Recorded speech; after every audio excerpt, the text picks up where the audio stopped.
today I am potting on my eucalyptus into their 15 cell trays, or they can go straight to 9cm pots, whatever's easier for you.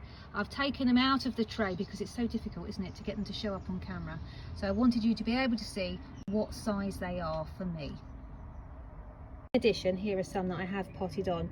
Don't throw away any of the compost. If you've got seeds that haven't germinated yet, look, I am still getting germination now. What you need to remember is that eucalyptus is basically a tree, so the germination is never going to be the same as something like a hardy annual, for example. As well as having your eucalyptus as a tree, which I love because they give me lots of natural screening, as well as bunches and bunches of eucalyptus to use in bouquets and arrangements, you can actually coppice them and turn them into a shrub. So you've got a much shorter plant, it only comes to here, it's much more bushy, the foliage is smaller. So if that is better for your garden, I'm going to explain how to do that next. Here we've got a eucalyptus that I started from seed last year. So the plant is 1 year old, it's in a 2-litre container, so you can see how much it's now grown. And at the end of the winter, just as I could start to see the first signs of new growth, that's when I cut the plant back. Let me tip it forward so you can see.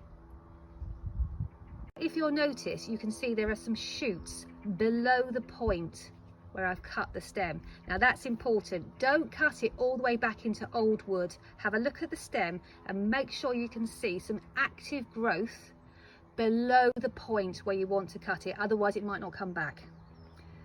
And now you can see, just like any other pinching method, the apical dominance has been removed. The plant is now branching out, and we have the beginnings of our very own eucalyptus shrub.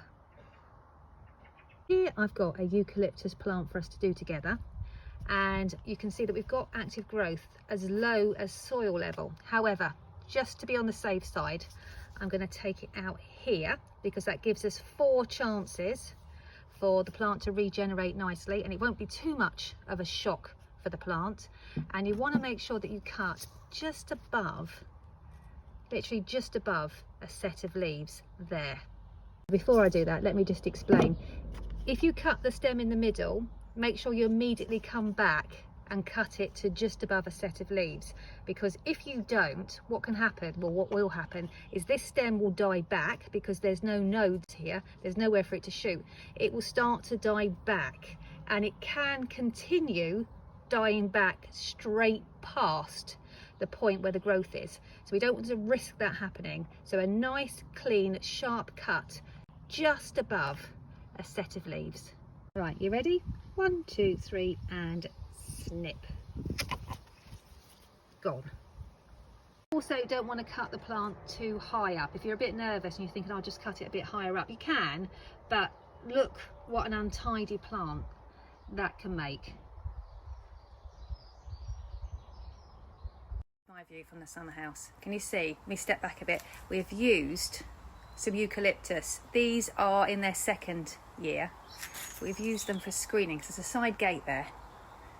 But for privacy, you've just lined them up. Doesn't it look good? And then they're here for floristry as well.